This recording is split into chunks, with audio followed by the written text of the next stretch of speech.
Some people don't want to define it as grief, and they need to define it as a depression or anxiety, and that's fine. Over time, they will often realize, oh, I am grieving. I am yearning for something that I've lost.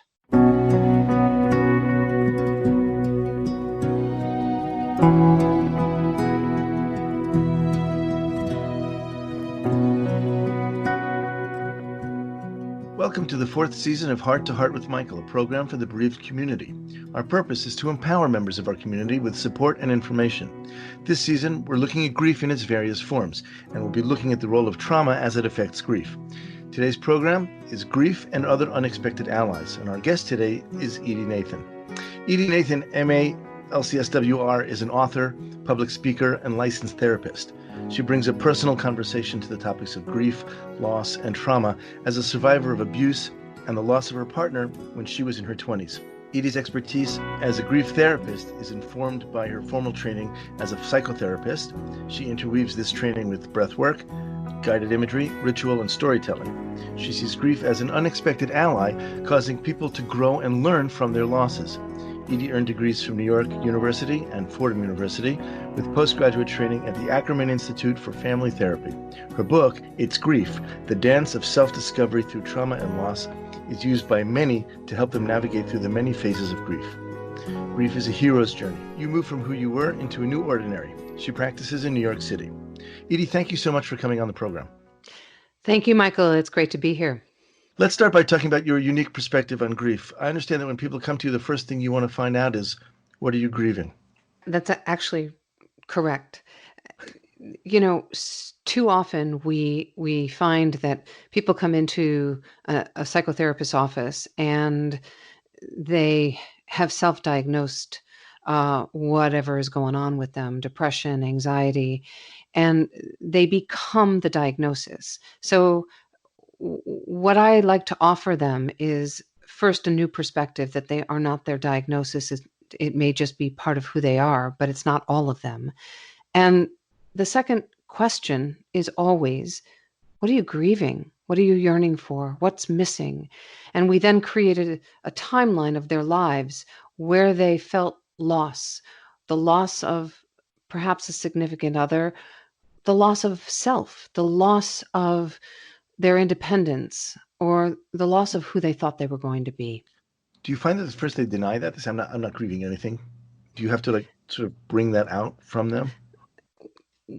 Rather than defining it as, grief, oh, it means that you lost a loved one. Mm-hmm. What we do is we restructure what grief is. We start to talk about how it has meaning in their life and how to have a kind of a new definition of what grief means and what it means to have grieved in your life. Do you have to sort of bring them around to understanding that grief really is an organizing factor? Sometimes I do need to bring them around to that, and it's really through the discussion of how I define grief and bringing them into the conversation mm-hmm. of, oh, this is what grief can look like. It's not necessarily about the loss of a loved one. It can also be the loss of the self. So yes, there's a redefining for them so that they can, if they choose to, come on board. Some people don't want to define it as grief, and they need to define it as a depression or anxiety, and that's fine. Over time, they will often realize, oh, I am grieving. I am yearning for something that I've lost. That's a breakthrough moment for you, isn't it, when that happens? Yeah, absolutely. It is such a breakthrough moment because it moves you from the ordinary person that is on a journey. It allows you to go deep into the well of your depression or anxiety or your grief. And as you explore it and you realize, oh God, this has really been part of my turmoil. It's been part of what's framed me. Then you can come out of that darkness and find a new ordinary. It's a true hero's journey. What's a new ordinary? What would that look like? You've left behind how you've thought of yourself or the way that you interacted with friends and family. And perhaps even that identifier of, oh, I am a depressive person, or I feel like I don't know who I am. And you move from that then into a new ordinary where you go back to friends and family, but your experience of yourself with them has significantly changed. And because of that, the way they interact with you also changes. That's a very interesting perspective. I don't think I've actually come across that before, and I rather like it. I think it opens the door to self-discovery in a way that you can try things on and find out what works for you and maybe shed some of the things that have been holding you down. That's absolutely correct. It is a shedding, and I love your word shedding, because the shedding allows new information to come in. If we're holding on to uh, ourselves as being pigeonholed into a diagnosis, whatever that diagnosis is, then that's all we are, and we become that. But if we go through that shedding process, then the world opens up to us, and our experiences of the people who love us and family members also, that opens up, and there may be a letting go of people who were in your life when you were in that ordinary place. And as you transition and you go into the darkness and you come out, you may decide, you know what, there are some people I don't even want to associate with any longer. And there is a shedding, but within shedding, there's also renewal, and there's growth, and there's birth. And yes, it's all grief, but within grief, there's a learning and a birthing that occurs. Well, having to deal with so many losses could cause people to despair. You turned your grief into a vehicle to help others. Can you tell us about that journey? So long ago, it was really easy to just hide hurt and pain, uh, the suffering that goes with having been abused or bullied or overweight. And it was in the hiding of all of those experiences for me that actually made them far worse. They just built up within me.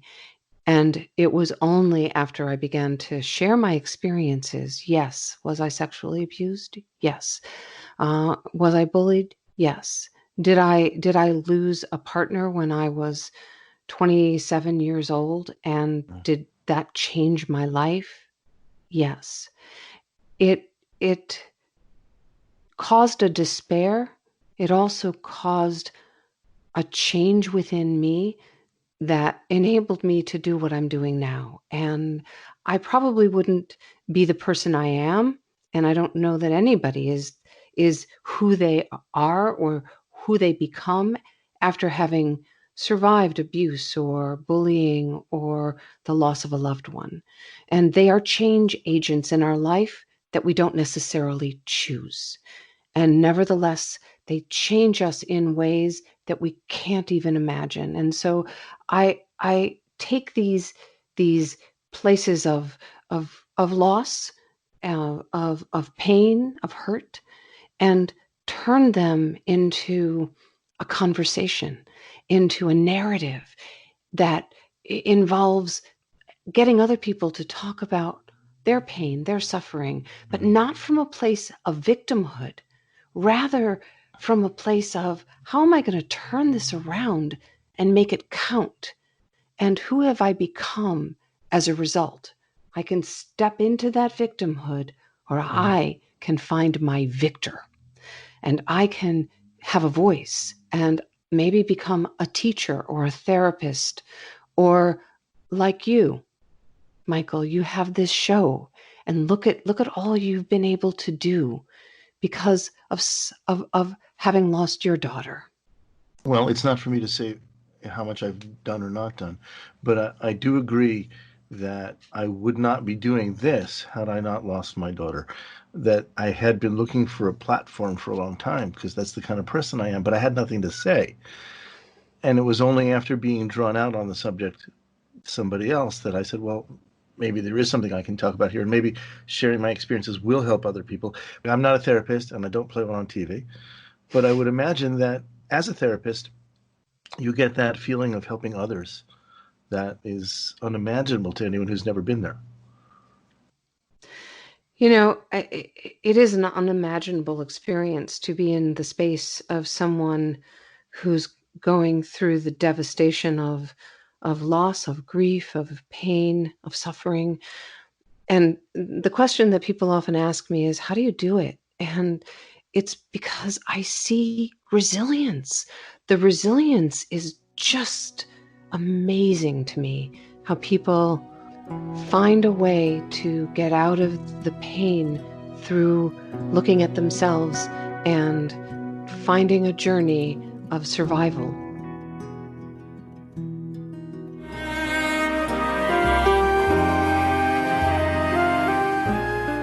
Home Tonight Forever by the Baby Blues Sound Collective. I think what I love so much about this CD is that some of the songs were inspired by the patients. Many listeners will understand many of the different songs and what they've been inspired by. Our new album will be available on iTunes, Amazon.com, Spotify. I love the fact that the proceeds from this CD are actually going to help those with congenital heart defects. Enjoy the music. Home Tonight Forever. Hi, my name is Jamie Alcroft, and I just published my new book, The Tin Man Diaries. It's an amazing story of my sudden change of heart as I went through a heart and liver transplant. I can think of no better way to read The Tin Man Diaries than to cuddle up in your favorite Hearts Unite the Globe sweatshirt and your favorite hot beverage, of course, in your Hearts Unite the Globe mug, both of which are available at the Hug Podcast Network online store, or visit heartsunitetheglobe.org. This content is not intended to be a substitute for professional medical advice, diagnosis, or treatment. The opinions expressed in the podcast are not those of Hearts Unite the Globe, but of the hosts and guests, and are intended to spark discussion about issues pertaining to congenital heart disease or bereavement. You are listening to Heart to Heart with Michael. If you or someone you know would like to be a guest on Michael's program, please email him at michael@hearttoheartwithmichael.com. Now, back to our program. Edy, it's April 2020 when we're recording this program. I'm in Israel, and you're in the United States, but we're both in a very unique situation. We're both in lockdown due to the coronavirus.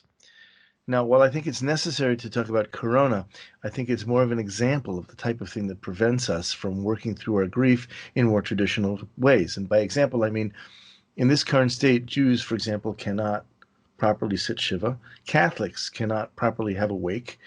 But we don't really need a lockdown for this to happen. There are situations where people are prevented physically from working their grief the way they believe they should, the way they want to. So what can we do in a situation like this? What can we do to, while we're alone in our grief, take the place of those who are supposed to come and help us? What can we do there? We are certainly living in a very awkward time around grief and loss, and how we mourn, how we grieve, how we handle loved ones who may be in senior care facilities, and we can't get close to them, we can't see them, touch them, as they may be facing end of life issues. The rituals are taken away. The rituals that you just mentioned, but there's so much more, because those rituals are part of our daily lives in more ways than we realize. The ritual of, getting up in the morning and going to work, the ritual of, having a family meal. So many people are in isolation right now because of COVID-19, and the grief over having lost someone and not being able to tie into those rituals. We are needing to make new rituals, to create new ways of mourning together while in isolation. Mm-hmm. And what that looks like is, number one, getting really creative. And our creativity is one of the wonderful advantages, if there can be any advantages to this time, of dealing with isolation and this time that we're having to be quiet and be with ourselves and be away from, for many folks, from friends and family. So these new rituals can look like you're going to do a group chat with the family or the loved one who is a survivor and lost a father, a mother, a grandparent during this time. You're going to create a group chat either through Zoom or WebEx or FaceTime, and you're all going to sit around, and maybe you have time slots and tell stories and share memories and have some laughter and perhaps even share some recipes so that you can have food that you're sharing kind of over the lines of that isolating time. What this does is helps you to feel that you are part of a community. If your listeners have computers, then another thing that they can do is create a memory storybook. Everybody writes a little memoir about the person who passed, and it's passed around so that at the end, what is given to the bereaved is this book full. It's done online, but it's full of pictures and stories and memories and narratives and poetry and even music. And that becomes a new ritual. That becomes, for this time, we were talking about new ordinary, it becomes a new ordinary. So we're going to actually have to bring our traditional methods of grieving into the 21st century, but overnight.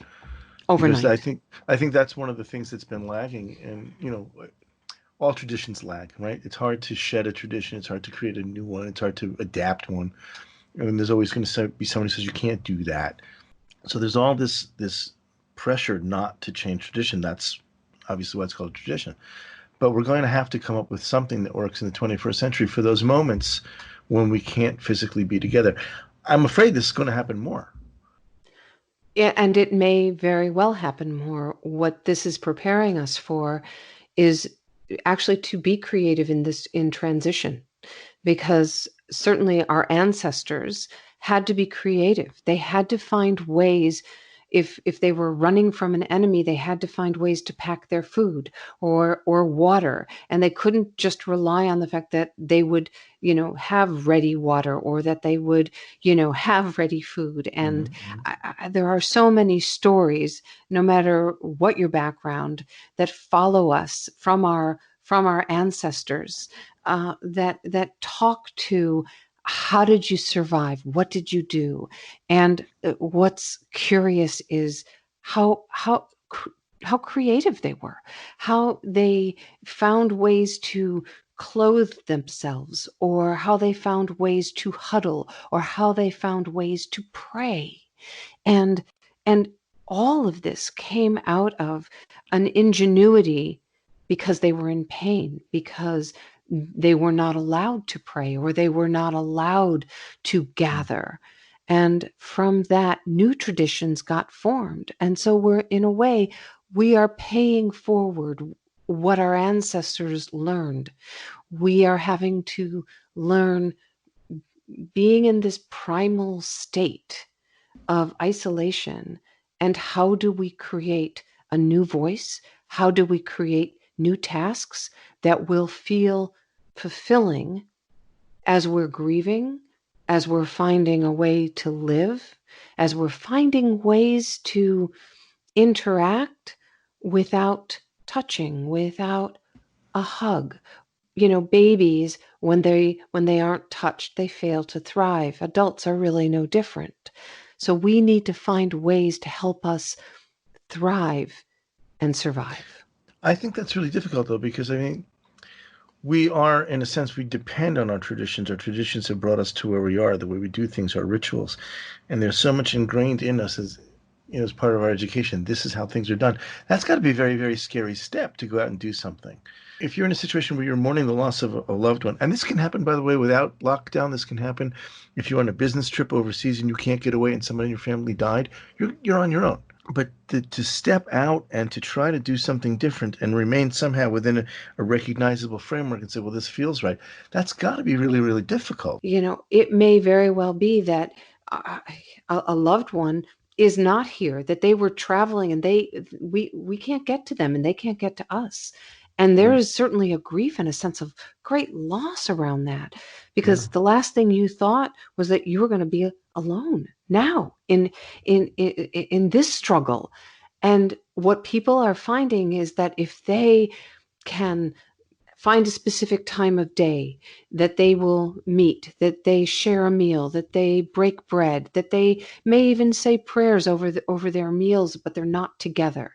They may, say I love you, but in a way that they haven't said I love you in a really long time. And perhaps the unexpected ally here is gratitude. And it might be gratitude through text. Who knows? It might be gratitude through Zoom, but it is certainly an appreciation of connection in a way that we never appreciated it before. I was 5 hours old when I had my first surgery. Wow. The only advice I can really give someone like that is to be there for your family. This is life, and you have two choices. You either live it or you sit in a corner and cry. I am Anna Jaworski and the host of Heart to Heart with Anna. Join us on Tuesdays at noon Eastern Time on Spreaker or Blog Talk Radio. We'll cover topics of importance for the congenital heart defect community. Remember, my friends, you are not alone. If you've enjoyed listening to this program, please visit our website, heartsunitetheglobe.org, and make a contribution. This program is a presentation of Hearts Unite the Globe and is part of the Hug Podcast Network. Hearts Unite the Globe is a nonprofit organization devoted to providing resources to the congenital heart defect community to educate, empower, and enrich the lives of our community members. If you would like access to free resources pertaining to the CHD community, please visit our website at congenitalheartdefects.com for information about CHD, hospitals that treat CHD survivors, summer camps for CHD families, and much, much more. You are listening to Heart to Heart with Michael. If you have a question or comment that you would like addressed on our program, please send an email to Michael Liben at michael@hearttoheartwithmichael.com. Now, back to Heart with Michael. Edy, you've written a book called It's Grief, The Dance of Self-Discovery Through Trauma and Loss. How did you come to write that book? This book was in the making for over 10 years. It was a true dance of self-discovery because I'm a perfectionist and I wanted every part of this book to be perfect. And what I realized as I finally let it go and sent it off to the publisher to get published was that grief is imperfect.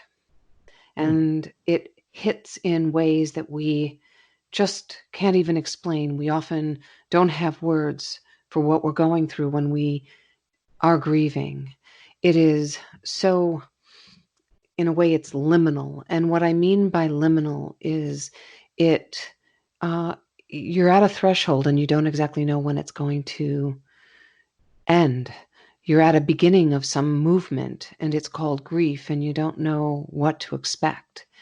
And there is really no end. And the reason I wrote this book is not to give people who are grieving a step-by-step metered course on this is what you're going to do when you've lost a loved one or you are grieving the losses in your life, the loss of even the self, because there's a lot of books out there that do that. What I wanted to create in this book was a sense that you got to know who you are in this process of grief. And these are some of the things that you can learn about you, like are you fixed or are you a mutable personality or are you cardinal? Because when you learn who you are in this world, it will help you figure out what will help. What's going to help you dance with your grief? And dance is such an odd term to use with I like it grief. though. I really Yeah, like it. thank you. Thank you. Some people objected to the word dance, but in a way, you partner with it.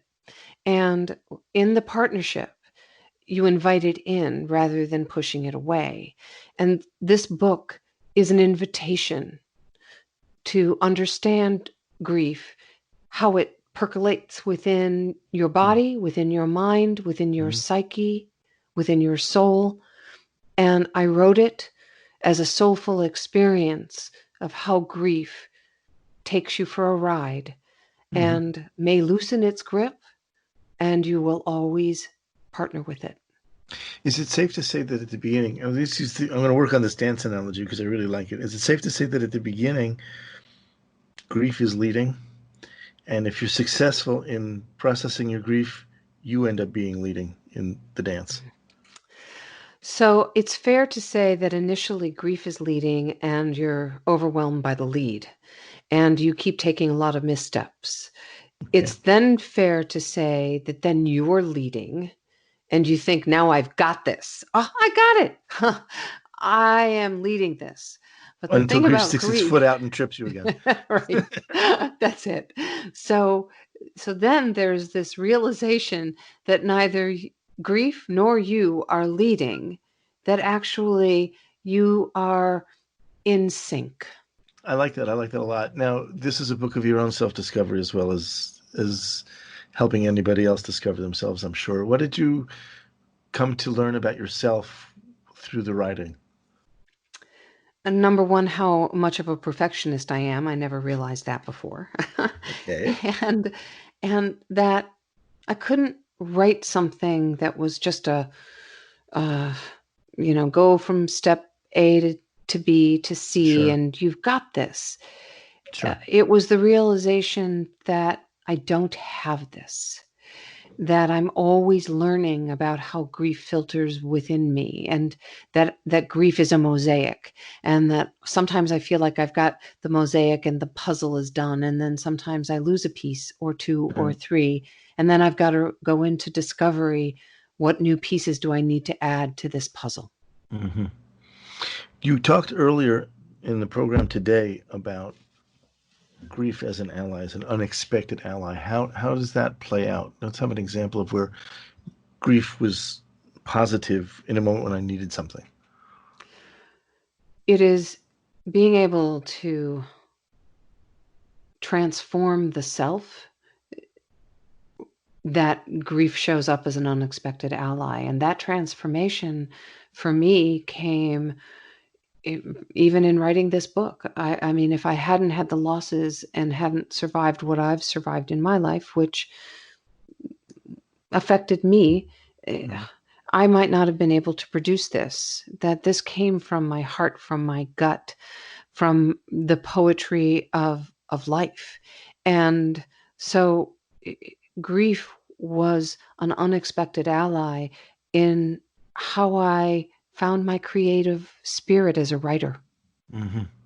Where can we find your book, and what projects are you working on right now? You can find my book on Amazon, and you can also email me at my website, edynathan.com, and those are two places that you can be assured that the book will be there for you.